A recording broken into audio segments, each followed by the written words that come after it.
¿Vikingos en España? No, no es un guión de Hollywood ni un capítulo de la serie Vikingos. Hubo un tiempo en que los legendarios guerreros del norte desembarcaron en nuestras costas, saquearon ciudades, sitiaron Santiago de Compostela y hasta estuvieron a punto de establecerse en Galicia. Pero aquí no encontraron tierras desguarnecidas ni reinos que pagaran tributos para evitar su furia. Se toparon con resistencia, con un pueblo que lejos de doblegarse, les plantó cara con acero y fuego. Se dice que la península ibérica fue su peor pesadilla, que sus incursiones, tan devastadoras en Inglaterra y Francia, acabaron en derrotas humillantes a manos de cristianos, musulmanes y guerreros que jamás habían oído hablar de Odín. Y sin embargo, las crónicas medievales susurran algo más.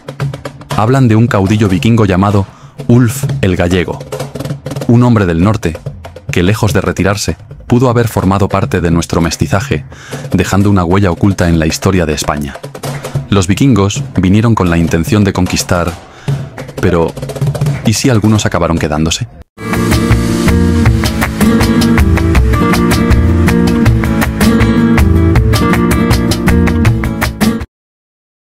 La piratería es una de las actividades más antiguas de la humanidad, ligada desde sus orígenes a la navegación y el comercio.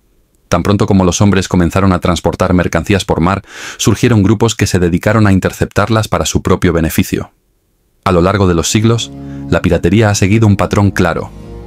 Pequeños grupos de saqueadores que, si no son detenidos, terminan consolidándose en poderosas organizaciones capaces de desafiar incluso a los estados más fuertes.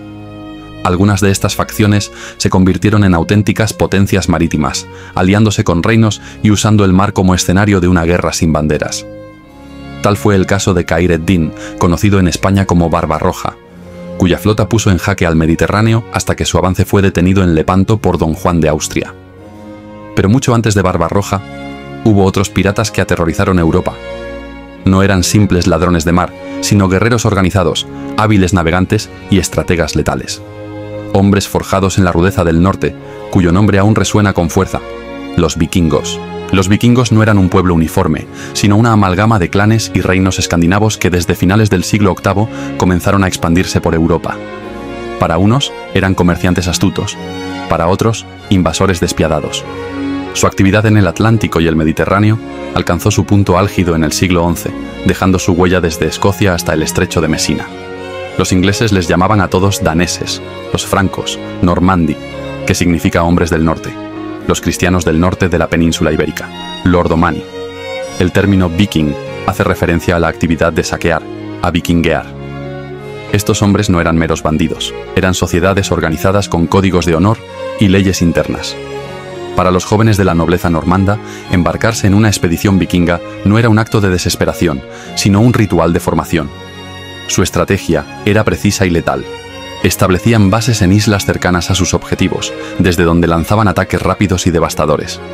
Allí donde el saqueo era exitoso, permanecían y fundaban asentamientos, consolidando su control sobre territorios estratégicos. Las incursiones vikingas no solo sembraban destrucción, sino que imponían un terror psicológico difícil de combatir. Su rapidez, su imprevisibilidad y su brutalidad hacían que las poblaciones se rindieran incluso antes de presentar batalla. Allí donde no encontraban una resistencia organizada, se convertían en amos del territorio. Sin embargo, en la península ibérica encontraron un enemigo que no se doblegó con facilidad.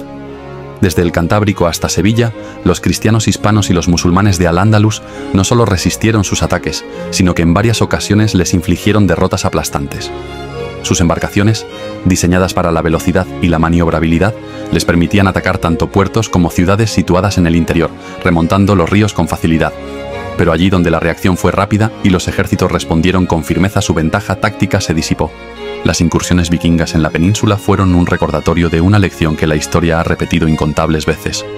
Los piratas prosperan cuando no hay quien los detenga, pero cuando encuentran resistencia, su reinado del terror llega a su fin. Su irrupción en la historia fue como una tormenta.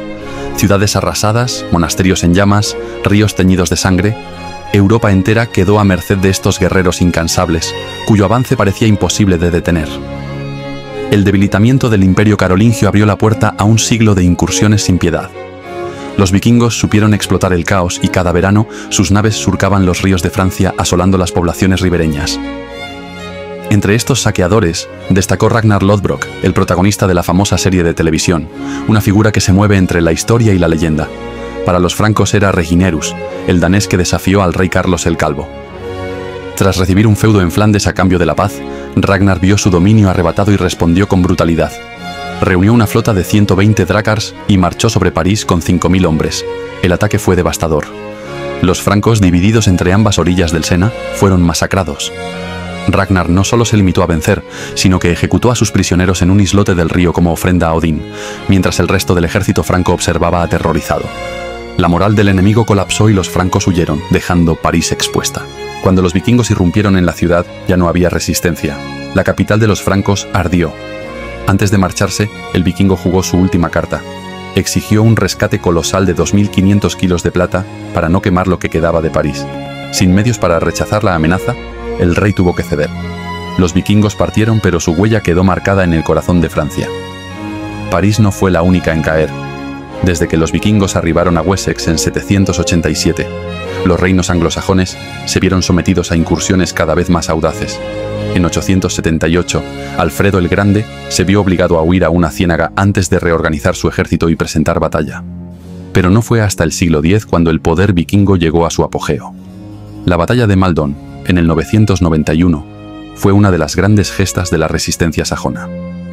El conde Bridnot, de cabello dorado y armadura de hierro, encabezó a sus hombres contra la embestida vikinga. La lucha fue feroz, pero la superioridad numérica de los nórdicos se impuso.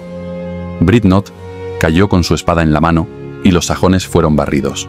El rey Etelredo no tuvo más opción que ceder y pagar a los vikingos para que se retiraran, dando inicio al infame Danegeld, un tributo que los reyes ingleses pagarían una y otra vez para evitar la destrucción de sus tierras. Pero lejos de disuadir a los saqueadores, el dinero solo atrajo más incursiones. La situación se tornó insostenible cuando Canuto el Grande, hijo de Sven Barba de Orquilla, consolidó un reino vikingo en Inglaterra, desplazando a la dinastía sajona. Los vikingos no eran ya solo merodeadores, sino monarcas. El 1 de agosto del 844, según consta en la crónica albeldense, Eo tempore lordomani primi in Asturias venerunt. En esta época llegaron a Asturias los primeros lordomanos, y la crónica rotense del siglo X añade, gente hasta entonces desconocida, pagana y muy cruel. A su llegada, los escandinavos recorrieron el litoral en busca de ríos navegables que les permitieran internarse en la península y alcanzar poblaciones lo suficientemente ricas como para justificar un ataque organizado.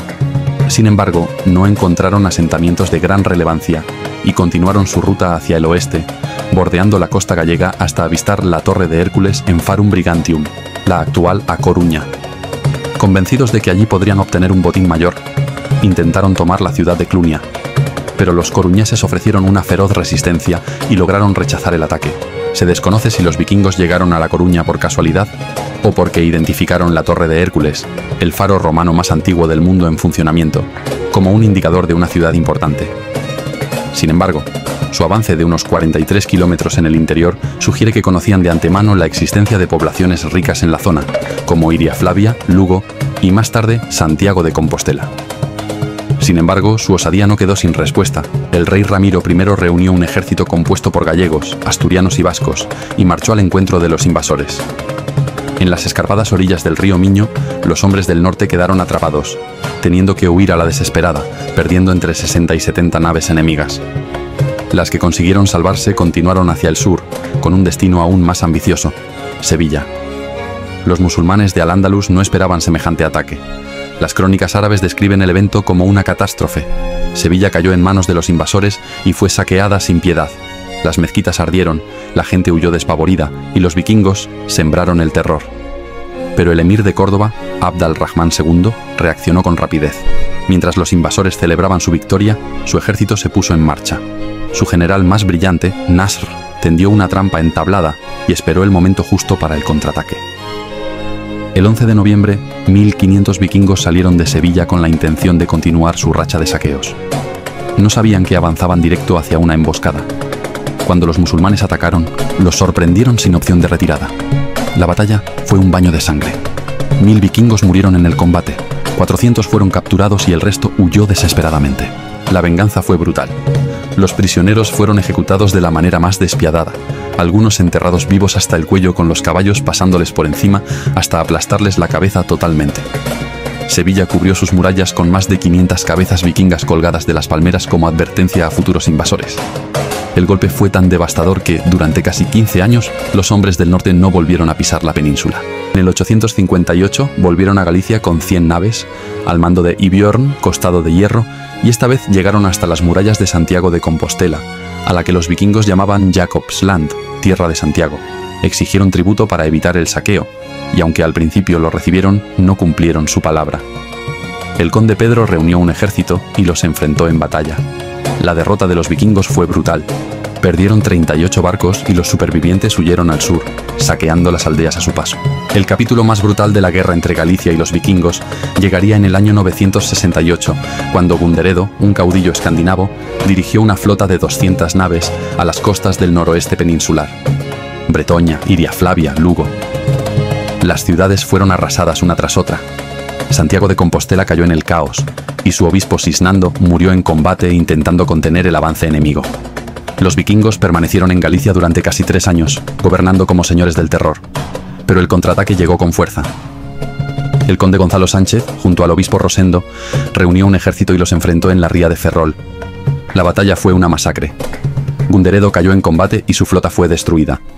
A partir del siglo X, Santiago de Compostela había adquirido fama por sus riquezas, acumuladas por las donaciones de peregrinos y nobles. Esta reputación atrajo repetidos ataques vikingos, registrados en diversas fuentes escandinavas. La expresión «no quisiera yo eso ni por todo el oro de Galicia» es una muestra de la percepción nórdica sobre la riqueza compostelana. El aumento de los ataques vikingos en la costa noroeste de España, entre finales del siglo X y la primera mitad del siglo XI, sugiere que los escandinavos no solo veían la región como un objetivo de saqueo, sino que podrían haber tenido la intención de establecer una base permanente en la zona. Algunos historiadores especulan que este interés podría estar vinculado a la consolidación de la soberanía danesa en Normandía, lo que llevó a algunos grupos vikingos a buscar nuevos territorios para colonizar. Sin embargo, la historia no terminó ahí.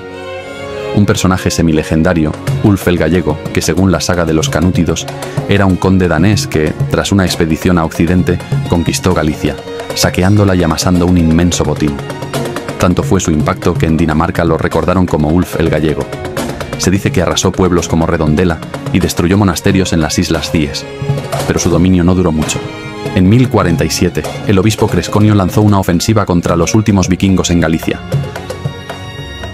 Sin embargo, las crónicas sugieren que algunos incluso pudieron haberse establecido en Galicia, trabajando como mercenarios para los distintos reyes y tras su cristianización en el siglo XI, desempeñando un papel como caballeros en la Reconquista. A medida que los reinos nórdicos se consolidaban bajo el cristianismo, las alianzas se hicieron comunes. Un claro ejemplo fue el matrimonio entre Fernando de Castilla y la princesa Cristina de Noruega. La existencia de poblaciones con nombres como Lordemanos en León dan buena cuenta de ello. A lo largo de los siglos, en los momentos más críticos de la batalla, muchos ejércitos hispano-católicos han creído ver señales divinas. La aparición de Santiago Apóstol en combate se convirtió en un símbolo de victoria para los cristianos en su lucha contra el Islam. Según la tradición, en la batalla de Clavijo, Ramiro I de Asturias obtuvo la victoria gracias a la intervención milagrosa del apóstol. Como testimonio de aquel triunfo, su ejército habría enarbolado un estandarte blanco con una cruz roja, el símbolo que con el tiempo se convertiría en la Cruz de Santiago. Pero esta historia no se limitó a la península. 3 siglos después, en 1219, en el norte de Europa, cuando los daneses, ya cristianizados, combatían contra los paganos estonios, del cielo cayó una bandera blanca con una cruz roja, anunciando la victoria de los nórdicos. Ese estandarte no era otro que la Danebrog, la bandera de Dinamarca, considerada la más antigua del mundo aún en uso. Algunos autores afirman una relación entre ambos estandartes, así como la representación de la inconfundible concha de Santiago en blasones y escudos del Reino de Dinamarca. Actualmente, se celebra anualmente la fiesta vikinga de Catoira en Galicia, lo que da cuenta de que la presencia de normandos asentados e integrados en Galicia pudo haber sido mayor de lo que nos ha llegado a través de las crónicas, perviviendo en cambio en la cultura popular. Quizás en algún rincón de la historia, la leyenda de Ulf el Gallego, de las incursiones vikingas y de las batallas contra los hombres del norte, siga esperando a ser descubierta.